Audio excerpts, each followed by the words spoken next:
Como é que isso tudo começou, né? Logo assim, já na faculdade, você já pensava em se envolver em empreendedorismo? Como é que foi você cursar, de um lado, administração pública, com direito? Você sabe que tem uma frase, né, de um filósofo que ele fala o seguinte, né, que a vida é feita para ser vivida para frente e entendida para trás. Todo fundador, ele coloca no produto dele a visão que ele tem de sociedade ou a visão que ele tem de mundo. Você, como fundador, eu tenho certeza que você tem que aprender todo dia.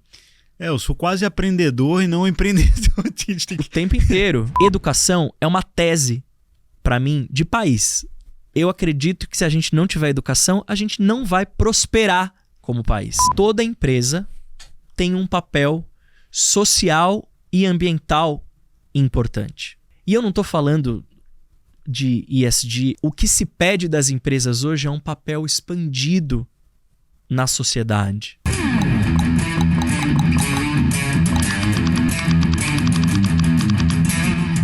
Fala pessoal, tudo bem? É um prazer estar aqui com vocês em mais uma edição aí do podcast da B-Hub, em que a gente traz histórias reais de cases de empreendedorismo que nos inspiram, né? Pessoas que têm jornadas de vida super inspiradoras, que passaram por momentos, né, tanto de muitas vitórias, muita inovação, muita coisa incrível, mas também momentos difíceis e que vêm aqui ter esse bate-papo conosco para contar dessa história de superação, de tudo que aprenderam e dividir com a gente esse aprendizado, né, dessa jornada. Hoje a gente está trazendo aqui uma verdadeira lenda, né? André Barrense, que é o head do Google for Startups no Brasil e na América Latina. Ele que também é pai do Miguel, é um triatleta, né? Torcedor do Corinthians, né? E ele vem participando, né? Atuando em diferentes papéis, como fundador, como investidor anjo, como mentor, em várias iniciativas, tanto startups, né? Muitos importantes que a gente celebra, como também, né? Em programas, né? Do próprio governo, né? O André, ele tem uma formação muito bacana, né? Ele é formado tanto em direito, né? Pelo FMG, como em administração pública. Você vê que ninguém é perfeito, né? Pô, cara, eu também sou advogado. É complicado, cara, mas, pô, o bom que a gente saiu disso foi para empreendedorismo, né? Não, pessoal, Jorge, eu fico muito feliz aqui de você ter me convidado. Para mim é um privilégio aí participar dessa edição. Opa! E a gente vai ter muita coisa para falar, porque a gente tem muitos assuntos em comum. Opa! E acho que a gente também tem muitos alinhamentos aí de vida, de como a gente vê, né, desafios, oportunidades, construção de jornada empreendedora. Então, estou muito feliz de estar aqui. Pô, eu que o diga, para nós é uma honra e uma alegria enorme ter você aqui com a gente, que o André, né, é nosso investidor, nosso mentor desde o comecinho, né, e é um cara que é muito inspirador para nós e para todo o ecossistema, né? Então, primeira pergunta aqui pra gente trazer, né? Como é que isso tudo começou, né? Essa carreira ali, logo assim, já na faculdade, você já pensava em se envolver em empreendedorismo? Como é que foi você cursar, de um lado, administração pública, com direito? Como é que foi isso? Você sabe que tem uma frase, né, de um filósofo que ele fala o seguinte, né? Que a vida é feita para ser vivida para frente e entendida para trás, né? E realmente é muito mais fácil você entender olhando para trás depois que você já passou pela situação. É verdade. Se eu disser que eu tinha clareza dessas decisões e escolhas que me trariam até aqui, eu estaria mentindo. Porque não foi assim, né? Como todo jovem, né? Vários aí que estão nos assistindo, eles devem estar passando por momentos de definição, de decisão. Às vezes de questionamento. Às vezes de questionamento. E comigo também não foi diferente. Como você falou, né? A minha formação, né, em educação foi na área do direito e da administração pública. E hoje eu consigo entender por quê. Eu digo que assim, o direito, né, ele sempre teve, né, para mim, um papel ou uma perspectiva que era da conexão à justiça.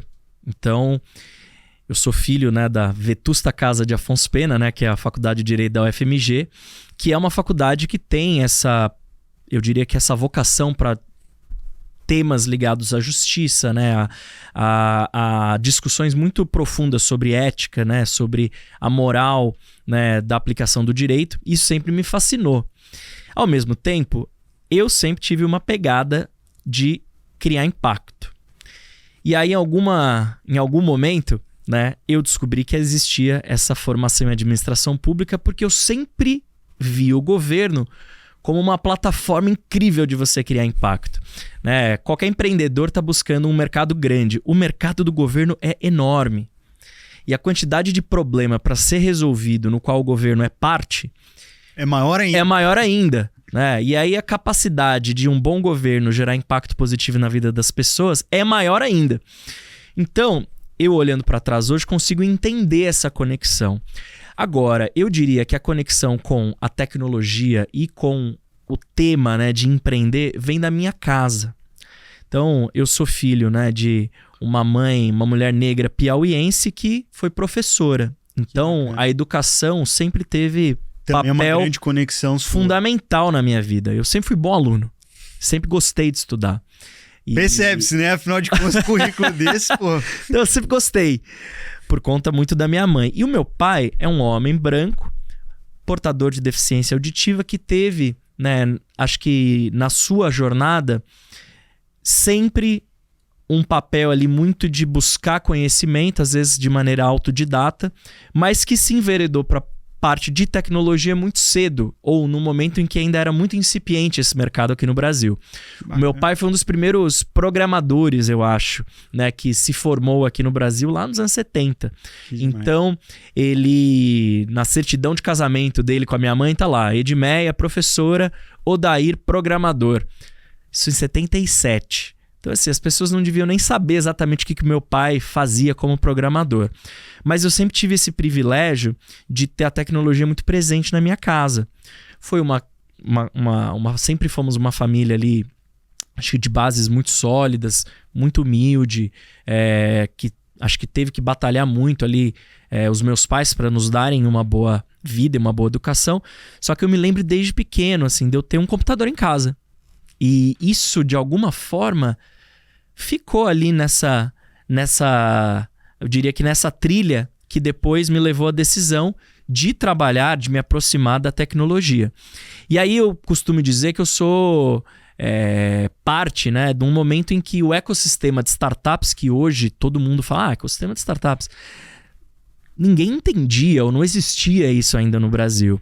Eu tive, acho que, o privilégio de participar das construções ali dos primeiros bloquinhos desse ecossistema e tive a oportunidade, o privilégio de participar em várias funções. Né? Então eu, primeiro no governo, tive ali a oportunidade de ajudar na formação de vários dos parques tecnológicos, incubadoras das universidades e etc. Depois já como investidor anjo, depois como alguém que criou uma aceleradora. Então eu sempre tive, acho que, o privilégio de testemunhar e ser um desses construtores. Então, olhando para trás, faz todo sentido. Na época, eu sempre tive, acho que, uma inquietação, e essa inquietação me levou a algumas escolhas, mas eu digo que essa formação, né, me fez muito bem. Me fez muito bem. Pô. Você também é um egresso, né, da formação em Direito, e eu costumo dizer que nos dá uma amplitude de conhecimento que é muito valiosa. E aí essa amplitude eu acho que eu fui aplicando em várias coisas que eu fiz na vida.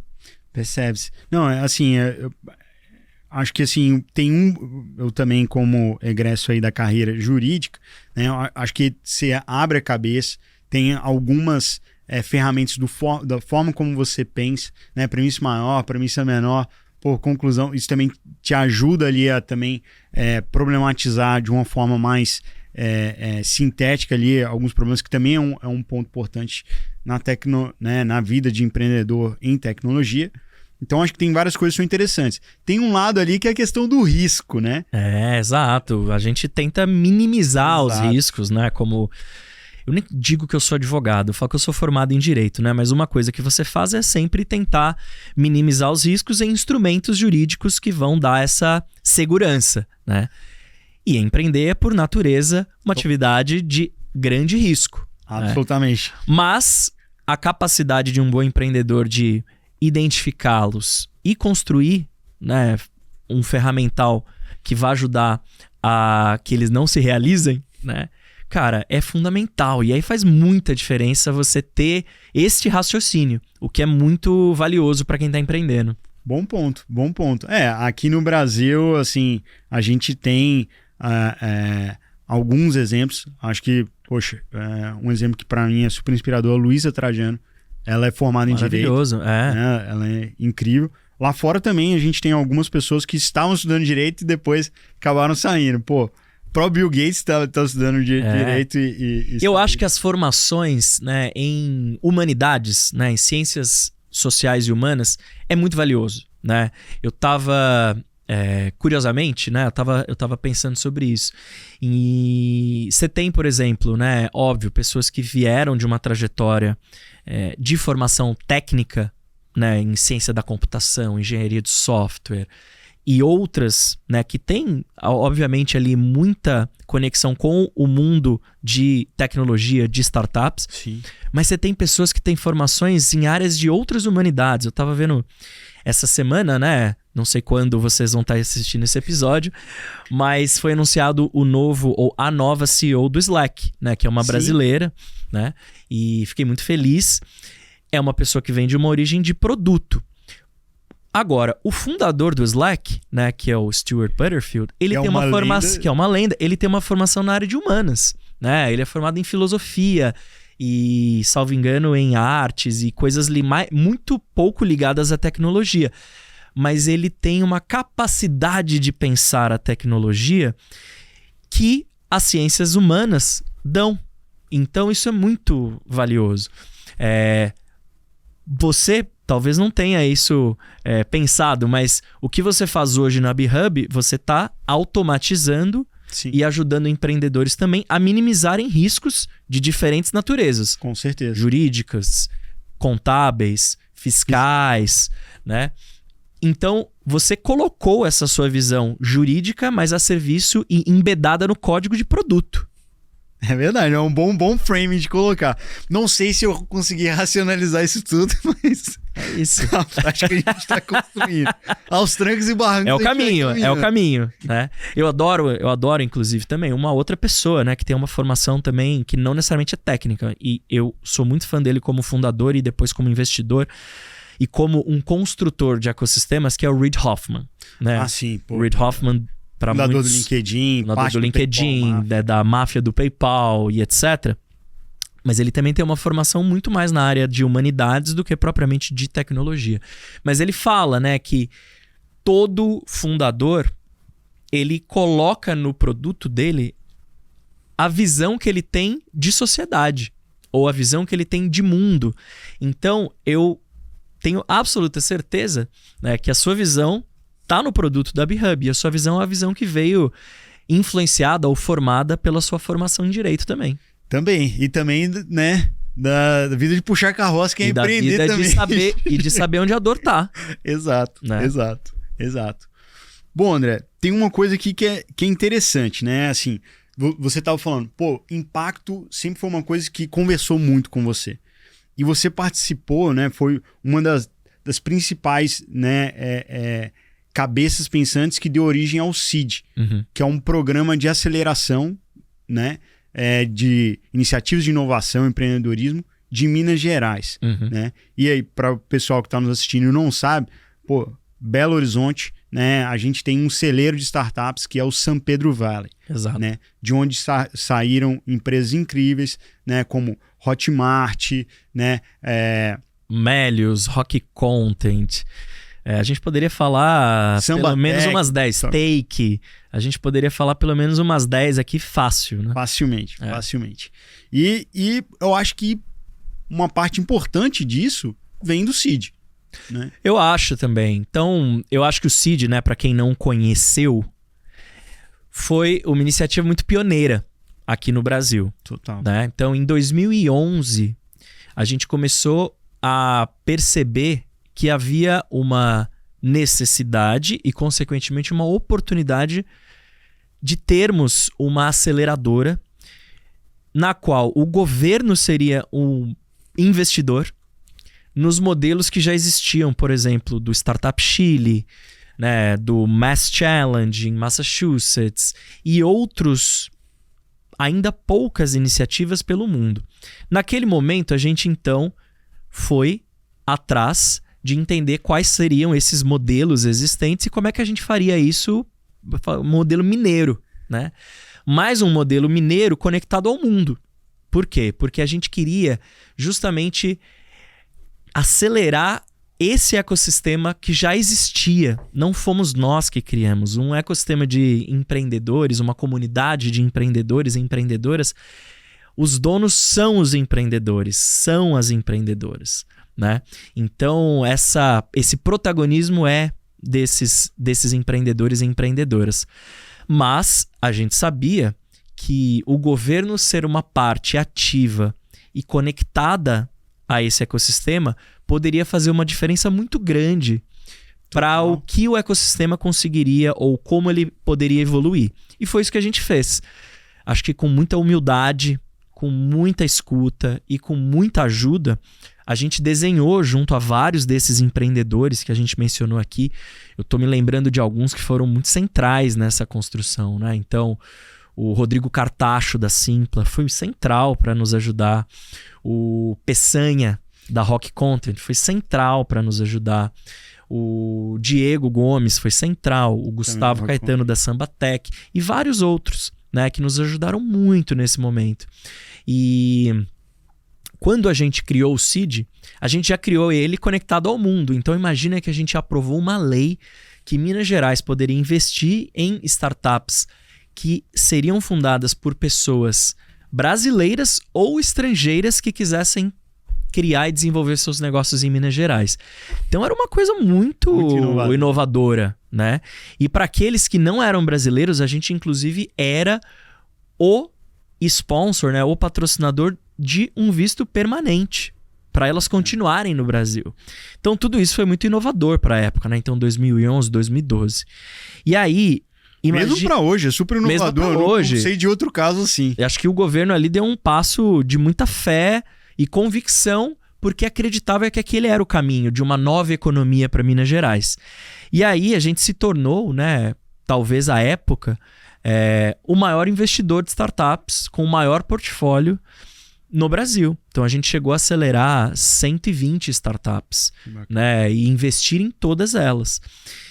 E aí eu acho que a gente conseguiu fazer aquilo que ninguém esperava que o governo fosse capaz de fazer. Então eu falo que a gente desafiou, né, a percepção pública sobre o que o governo seria capaz de fazer positivamente para construir um ecossistema.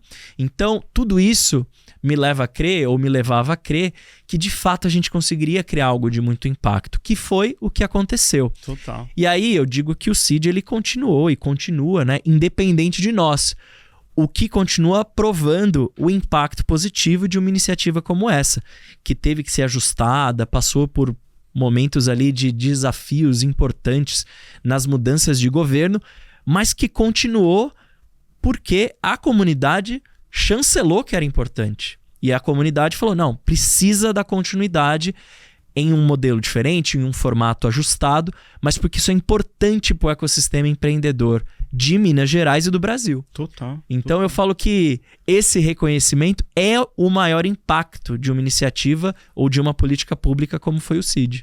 Não, cara, bacana demais. E assim, quanta quebra de paradigma, né? Muitas. Quando a gente falando, hoje em dia ainda há muitas pessoas ainda que dizem, né?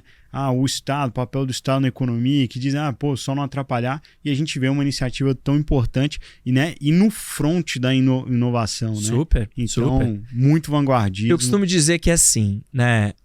O Estado tem que entender qual é o seu papel.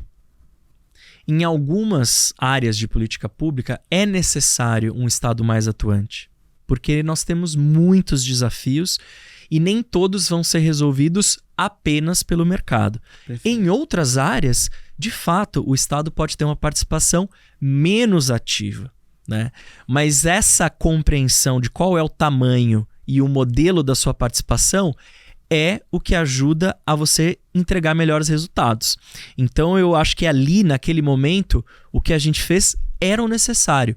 Hoje, talvez, o modelo tenha que ser diferente realmente. Mas vai evoluindo, né? Hoje, se você olhar para o mercado de empreendedorismo hoje... Que é a própria natureza de empreender. Por isso que eu falo que nós fomos, e existia inclusive esse cargo, nós fomos empreendedores públicos. Perfeito. E aí a natureza do problema foi se alterando, foi mudando, e consequentemente o nosso produto, o nosso serviço tinha que mudar e teve que mudar. A mesma coisa, você não vai estar fazendo, a BeHub não estará fazendo o mesmo produto daqui a 10 anos. Poxa, é impossível, né? Impossível. Aqui, a parte fiscal, a gente muda ali os impostos a cada 12 minutos, então a gente tem que se reinventar o tempo inteiro. E aí você vai descobrindo coisas que você não sabia, você vai tendo mais conhecimento sobre o problema e você tem que ajustar. Claro. Então essa natureza adaptativa é tão fundamental, seja no governo, seja na iniciativa privada. Total. E uma coisa que você falou que foi super bacana, né? Que foi talvez essa visão também internacional, Sim. né? Que também estava no core do Seed.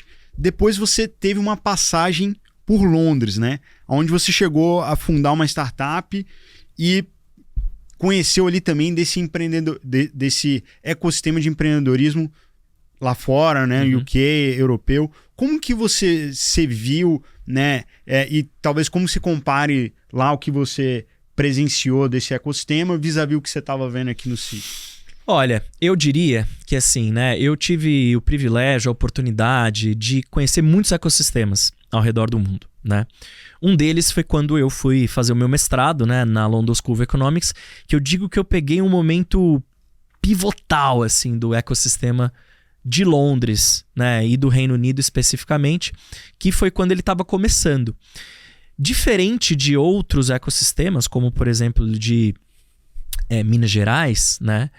Londres tinha uma característica muito especial ou particular, que já era um ecossistema onde havia uma grande densidade de talentos, já era um ecossistema onde havia uma grande densidade de capital empreendedor, mas você precisava aumentar ali, de alguma maneira, né, as chances de sucesso e encontrar qual seria a vocação daquele lugar, que hoje é uma vocação que tem uma concentração grande em fintechs, serviços financeiros e afins.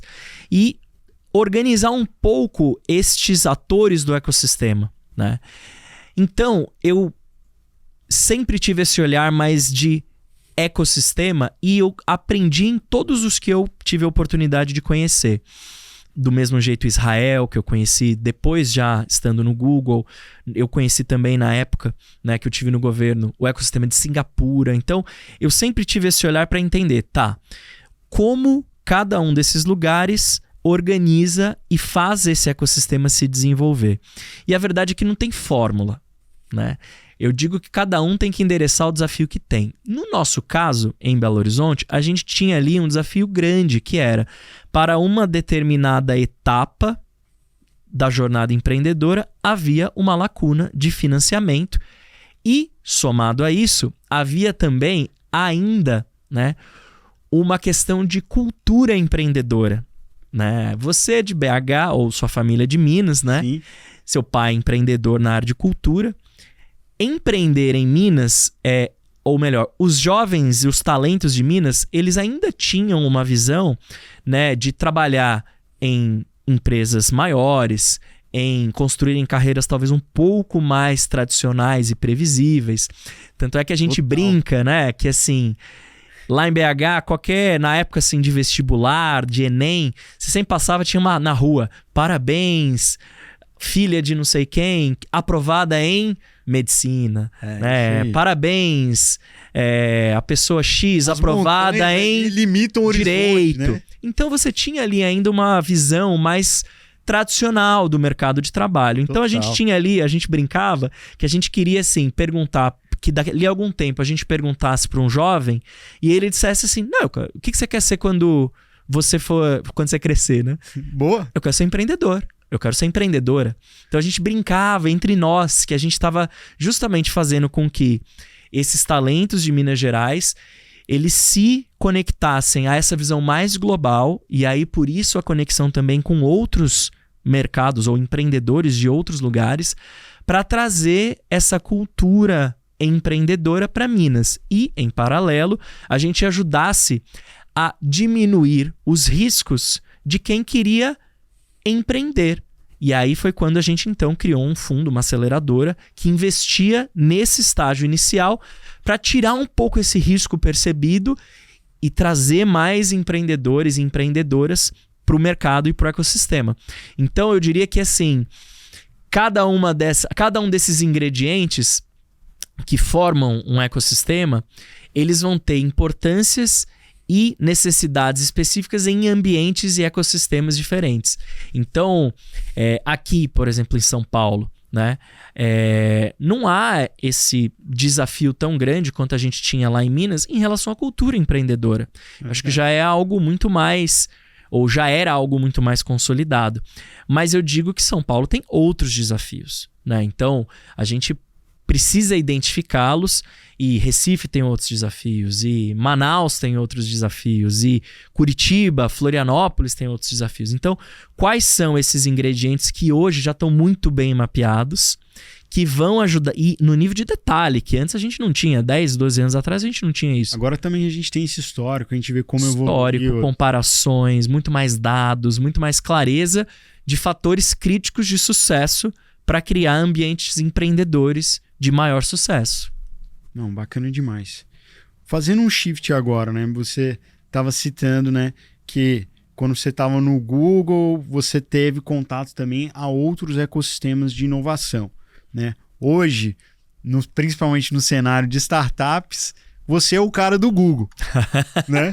Como é que surgiu esse convite para ir para lá? Como é que foi esse processo de, um dos maiores cases, né? Cara, empreendedorismo da história, né? De novo, né? Eu acho que se eu te disser que foi planejado, não foi, né? Eu digo que a oportunidade, ela surge no tempo e na forma que você precisa estar preparado para aproveitá-la. Né? Então, durante a minha vida inteira, né? Eu acho que eu me preparei muito, tanto do ponto de vista de formação, quanto do ponto de vista de experiências. Então, eu sempre fui uma pessoa muito plural no meu trabalho com o ecossistema, com tecnologia. E aí, eu, em 2015, eu decidi que eu viria para São Paulo. Então, eu sou nascido e criado em São Paulo. Mudei para Belo Horizonte e, em 2015, eu voltei para São Paulo.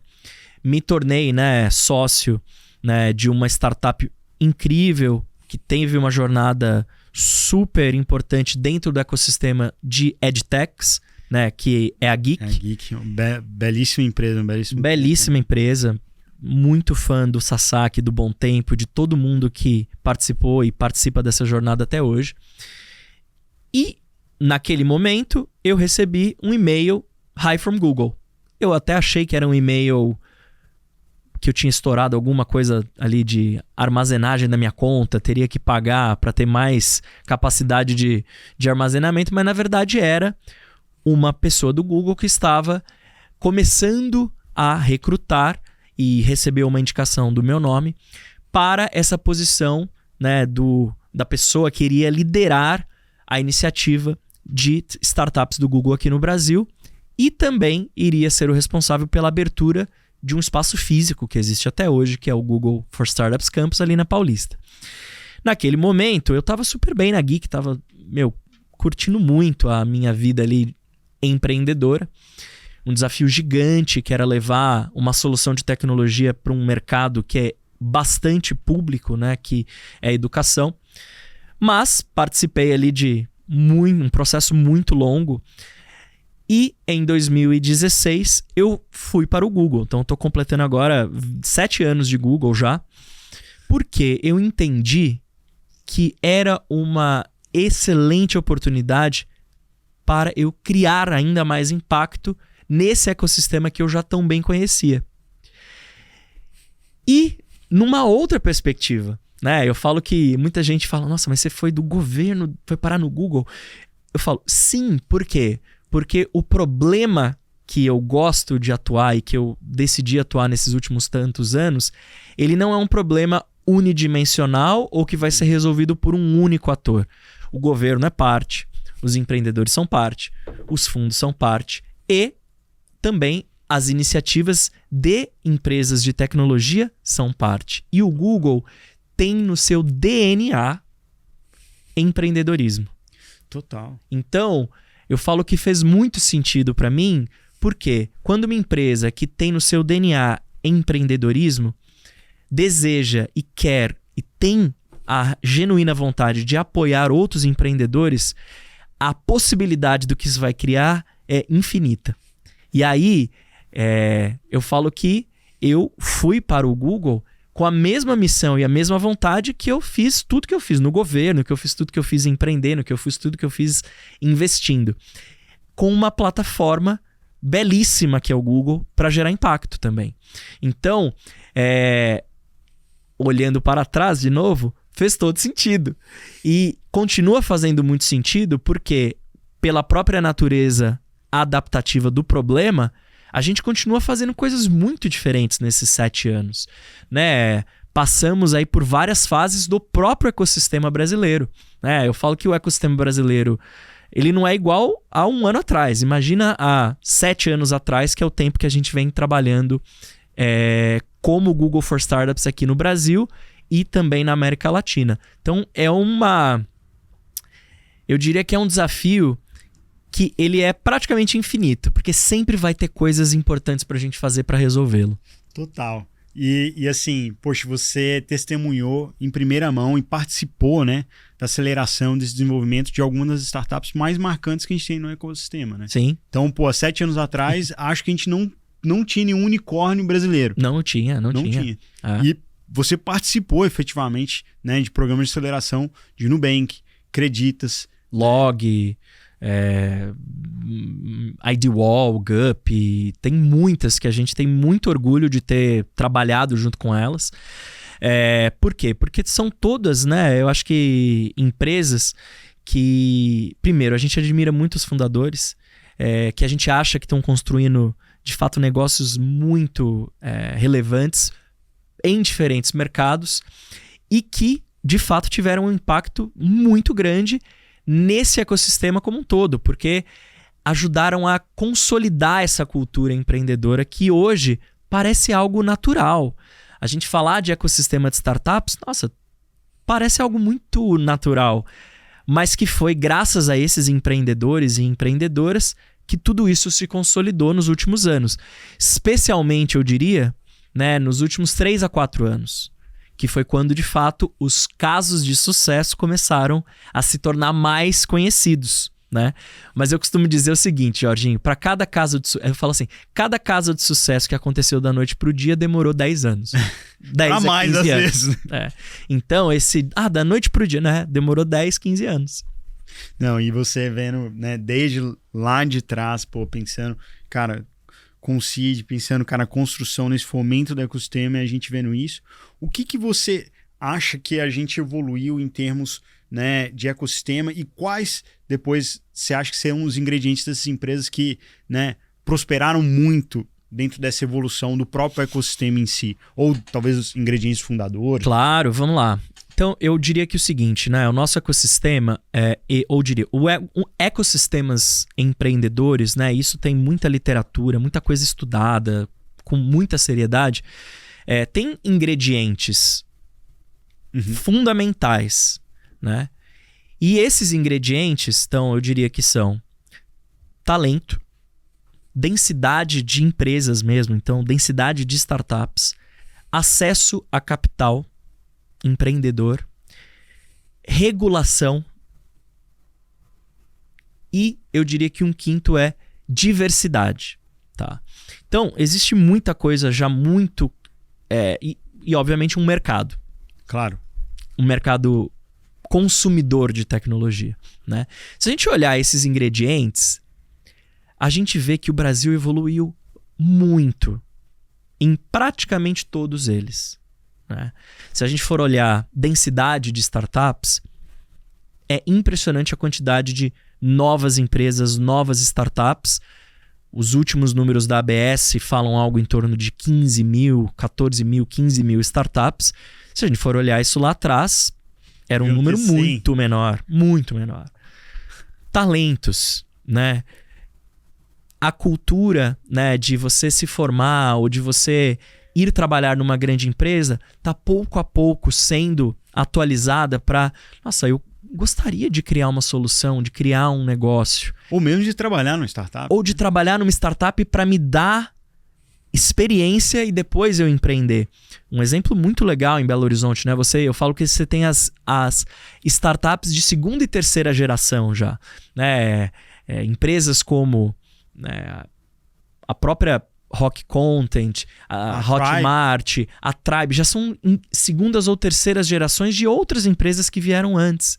Então, esse talento está cada vez mais interessado em empreender. E não só os que já empreendem, mas se você for em qualquer universidade e perguntar qual é o percentual de alunos que gostaria de empreender, esse percentual é crescente. Acesso ao capital. A gente vem batendo, né, ano após ano, recordes, né? E, de novo, a gente tem que se comparar sempre com a gente e ter uma visão histórica desses processos. Ótimo ponto. Esse capital, esse aumento é importantíssimo. Tanto de investidores anjo, quanto fundos de early stage, quanto fundos de growth, quanto empresas que abriram capital e acessaram o mercado de capital aberto. Tudo isso não existia. Era muito mais raro de você encontrar. Regulação. Não temos um cenário perfeito, mas temos hoje um marco legal de startups. Sim, sim. Né? E temos agora legislações específicas que estão sendo discutidas. Marco regulatório sobre inteligência artificial, que é um tema importantíssimo, porque é uma dessas tecnologias que elas estarão presentes em praticamente todas as startups, se já não estão. Também. Muito. Regulações específicas sobre stock options, sobre participação societária, que temos hoje um projeto específico que está em análise no Senado Federal. Então, o vanguardismo do nosso Banco Central. Fora termos, as né, regulações setoriais Perfeito. Específicas, né? Então, a regulação de serviços financeiros, Open Banking, Open Finance, né?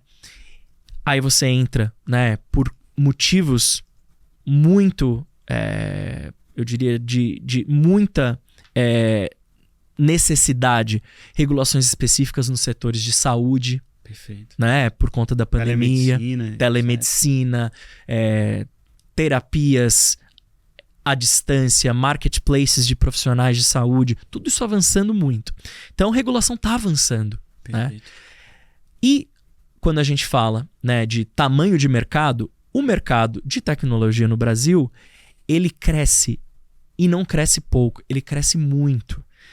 O brasileiro, por natureza, eu falo que ele é early adopter de um monte de coisas, né? E além de ser early adopter de um monte de coisas, ele também faz o que a gente chama em tecnologia de leapfrogging, né? Então ele vai dando saltos de tecnologias sem passar, às vezes, por tecnologias anteriores. Então ele já foi direto para um telefone celular, às vezes sem ter passado um smartphone, sem ter passado por um desktop, ou sem antes ter passado por um laptop, né? Então, esses saltos de adoção fazem com que o mercado de tecnologia cresça. E a pandemia da Covid-19 fez com que a gente passasse não por uma transformação digital dos negócios, mas uma transformação digital da sociedade brasileira. Perfeito. Né?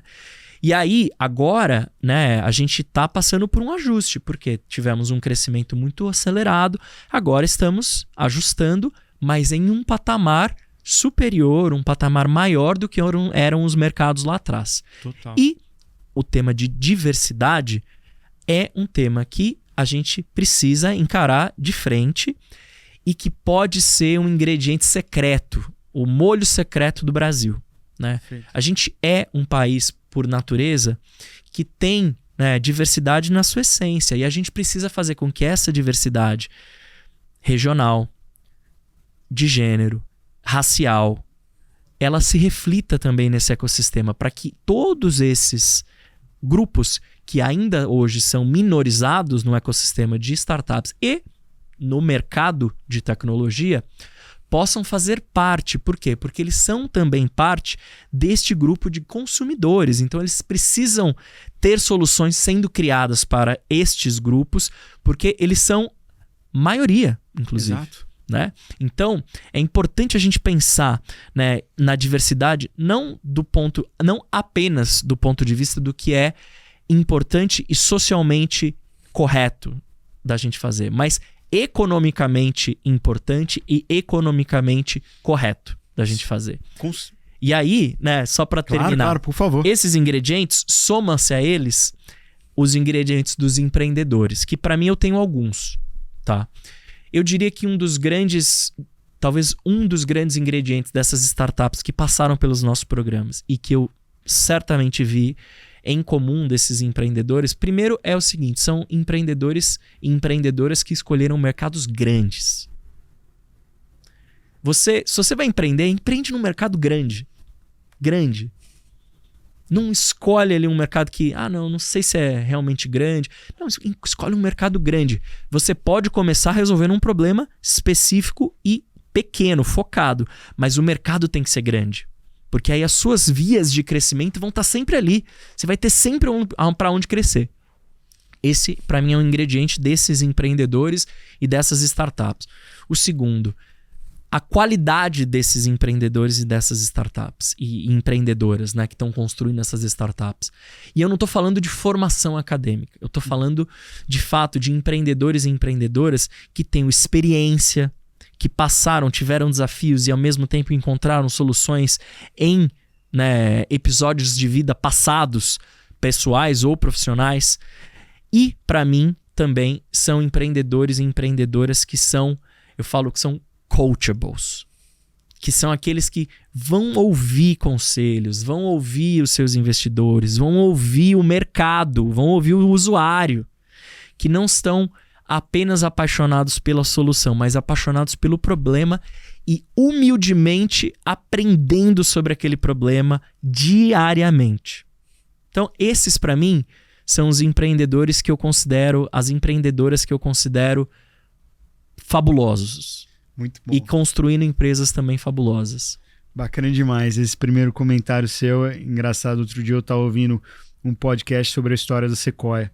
Nenhum dos pontos da Sequoia ele é contra-intuitivo, mas eles falam que eles não investem em empreendedores, investem em mercados. Total. Então... Total. E porque é o seguinte, um time bom num mercado ruim, cara, não vai conseguir construir um sonho que seja enorme e de altíssimo crescimento e sucesso.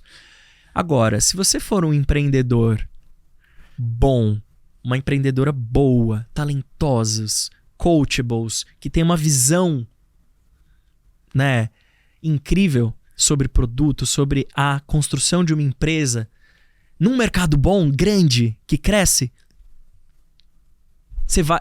você vai encontrar sempre um problema para resolver. Muito bom. Bom, você, assim, tem, né, uma trajetória que também conversa com essa parte também de investimento, né?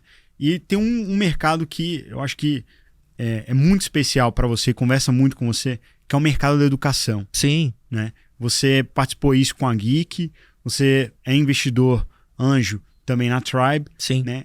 Como que você vê, né, esse mercado e talvez, né, essa questão de aprendizado, né, para um outro contexto? Hoje a gente, né, tem uma dispersão de conteúdo muito grande que antes, né, não era acessível, mas também é um mercado, por vezes, difícil. Sim. Como que você vê aí os cenários para as edtechs? O que você acha, né, das próximas tendências nesse mercado? Primeira coisa é que, assim, eu como investidor anjo, eu costumo dizer que eu invisto para aprender. Eu invisto para aprender. Eu tenho, né, um portfólio que eu gosto de aprender com temas que eu só vou aprender, e eu acho que eu vou aprender mais se eu estiver ali próximo de excelentes empreendedores e empreendedoras. Então esse para mim eu diria que é um ponto comum. Agora, a educação, eu costumo dizer que não é uma tese de investimento. Eu digo que é uma tese de país que eu acredito. Perfeito. Sem um bom mercado, uma boa educação sendo oferecida, não existe país que cresça, não existe ecossistema empreendedor que cresça, não existe mercado de tecnologia que cresça, né? Então, é ponto comum para qualquer visão de país e desenvolvimento você ter uma boa educação. E eu também acredito que educação não é algo que se resolva apenas com políticas públicas, se resolve também com bons empreendedores, com boas empreendedoras, criando soluções que vão chegar aos estudantes, vão chegar aos professores, vão chegar às escolas. E aí, o meu primeiro investimento anjo foi em educação, que foi numa startup chamada AppProva, né? Lá de Belo Horizonte. Do Matheus.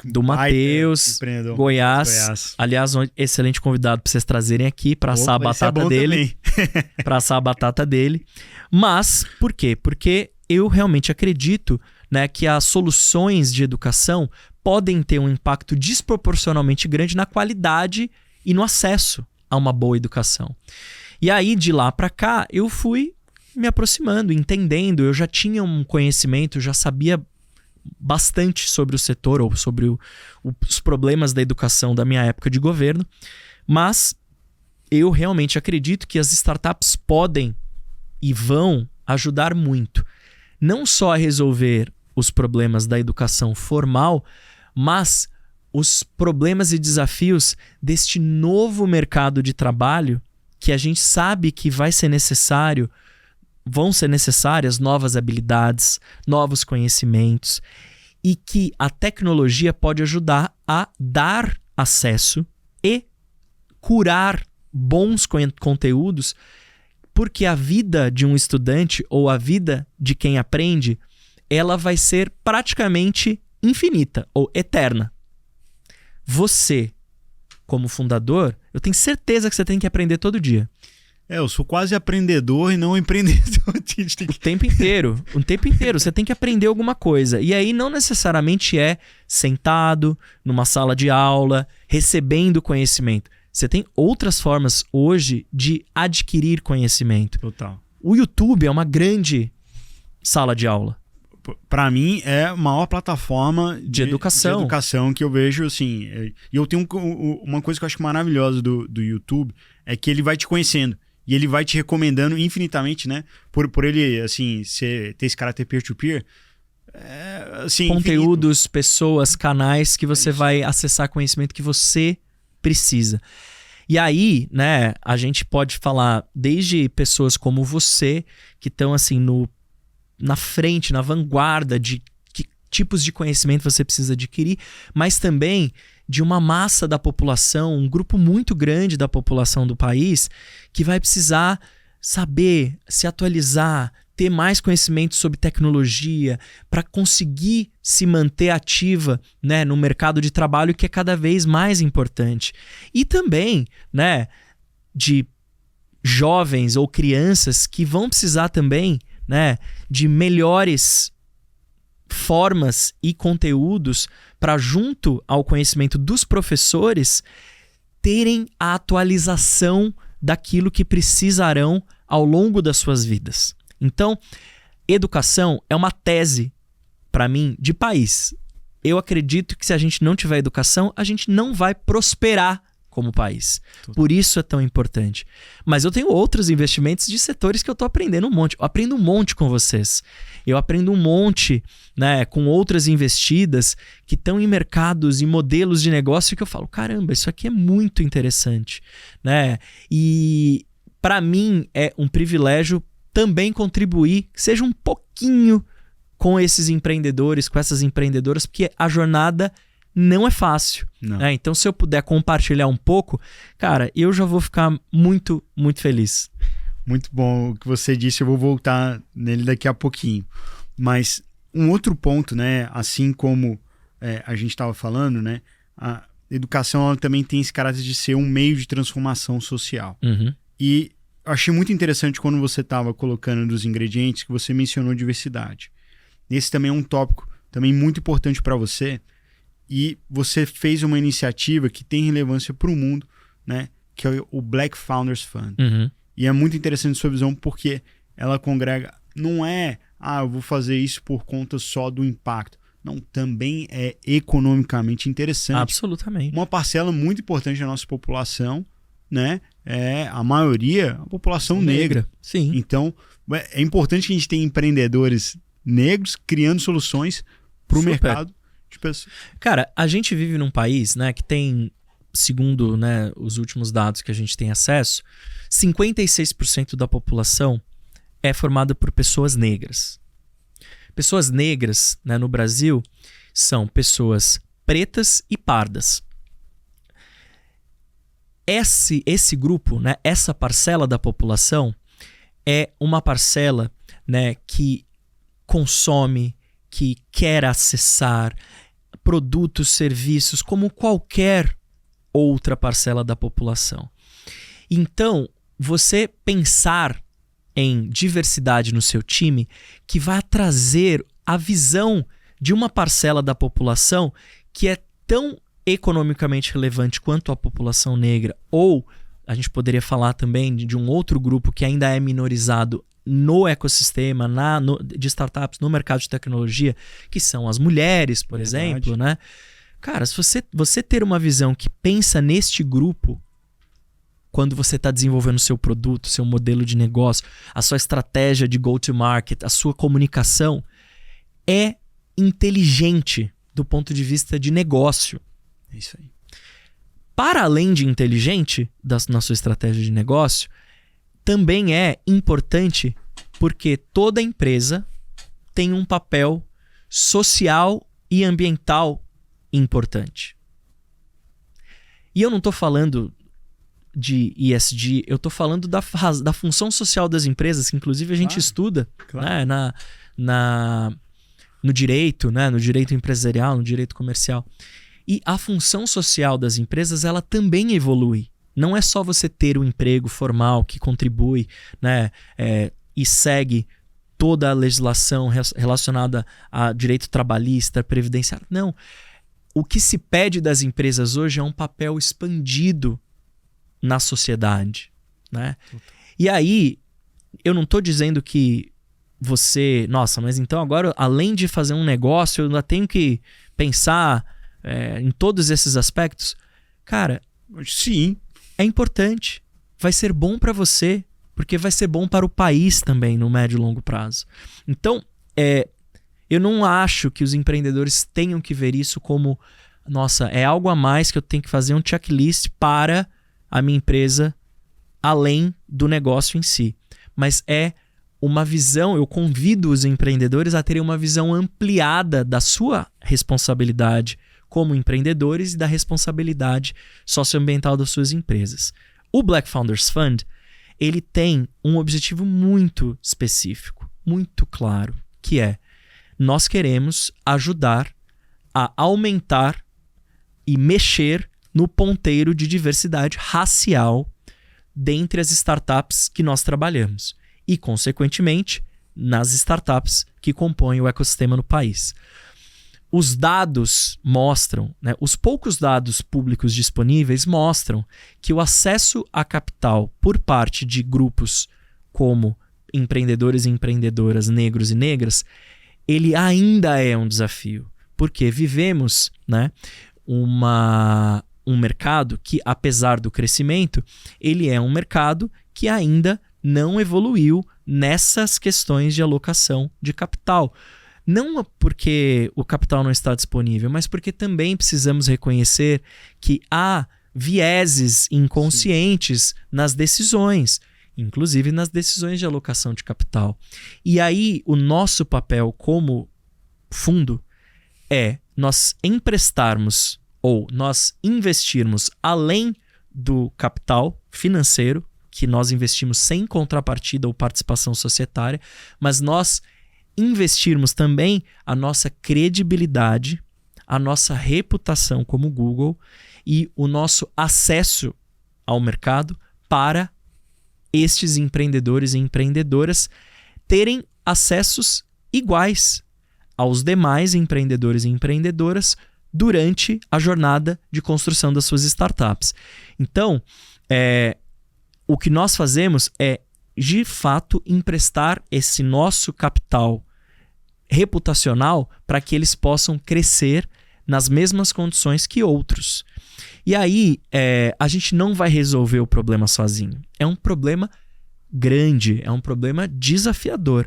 Mas a gente acredita que com este investimento e com o trabalho para que essas startups cresçam, a gente vai pouco a pouco mudando esse ponteiro. Primeiro no nosso portfólio, depois quando a gente olhar, né, esses dados de mercado, e aí, consequentemente, isso se torna um impacto no longo prazo muito maior do que eu quero crer, que a gente poderia jamais imaginar. Então ele requer esforços contínuos, prolongados, para que esse resultado de médio e longo prazo aconteça. E aí, né, a gente tem muita clareza, e o Google, óbvio que a gente mede tudo, né? A gente tem muita clareza que o retorno desse investimento ele vai acontecer não só para as startups, ele vai acontecer também para o Google, porque essas empresas vão crescer, vão se tornar clientes, vão se tornar parceiros comerciais do Google. E aí isso tem, de fato, né, esse, como diria o Jim Collins, um flying wheel muito positivo dentro do crescimento do ecossistema e também do negócio do Google no Brasil. Show demais, André. Show demais. Agora, para a gente encerrar aqui, né, esse bate-papo, essa aula incrível, né? A gente tem um bate-bola, um jogo rápido aqui. Opa, vamos lá. Rapidinho, que pra gente selar com chave de ouro. Primeiro, empreendedor ou empreendedora que te inspira? Nossa. Eu dei essa resposta outro dia, eu vou repetir. Eu tenho uma empreendedora que me inspira muito e outro dia eu encontrei com ela num evento de alumni nosso, que é a Mariana Dias, da Gup.